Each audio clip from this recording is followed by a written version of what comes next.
शायद दोस्तों सुनने में ये कहानी जैसी लगे, लेकिन ये सच्चाई है और हकीकत है। जो मोना नाम की लड़की ने पंख लगाकर अपना उड़ना चाहा, वो अपने सपनों की उड़ान भर ही रही थी, लेकिन जब भी उसकी ज़िंदगी में एक ऐसा शख्स आता है जिसे वो पिता मान बैठती है और उसे प्यार से डैडा बनाने लगती है। लेकिन क्या पता था कि वो ही ऐसे पंख काटेगा कि ऊपर उड़ान आसमानों में से उसे ज़मीन पे ला गिराएगा, नालों में ला गिराएगा।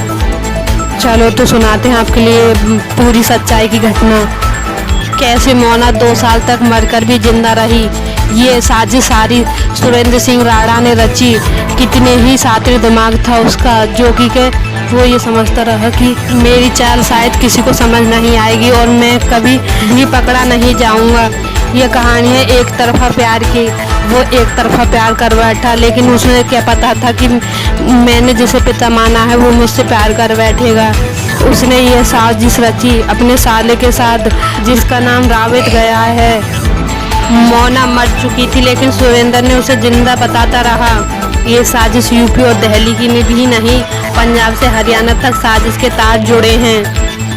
जब ये तार सब जुड़े और उनमें सच पता पड़ा, तो पता पड़ता है कि उसने 2 साल पहले ही सब इंस्पेक्टर का पेपर क्लियर कर दिया। उसके बाद वो आईपीएस की उड़ान भरने की कोशिश कर रही है और उसकी भी तैयारी करने लग जाती है, लेकिन ये बात तो उसे भाती नहीं है।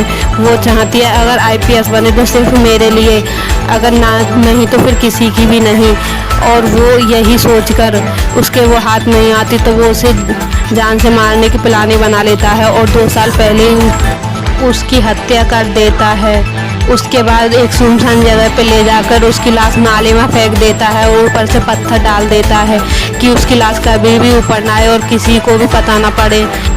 फिर उसके बाद वो अपने साले के साथ उसे जिंदा रखने की साजिश शुरू कर देता है और वो इस चाल में कामयाब होने लगता है। वो इस काम में 2 साल तक कामयाब होता रहा।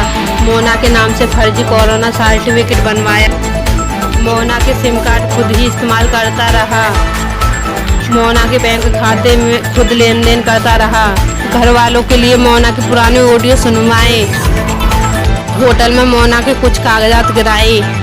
इन्हीं सबूतों के साथ उनके घर वालों को बेवकूफ़ बनाता रहा और ये दिखाता रहा कि हाँ वो उनके साथ है और उनको मोना को ढूंढ के ला देगा। लेकिन क्या पता था मोना का हमदर्द बन रहा है, आखिरकार वही मोना का कातिल है। लेकिन अब वो पुलिस की गिरफ्त में है और सब कुछ सच बता रहा है। ये गिरफ्तार हुई उसकी बहन के कारण, क्योंकि उसने हार नहीं मानी। वो हर रोज़ पुलिस स्टेशन जाती रही और वह अपनी बहन का पता निकलवा के ही रही।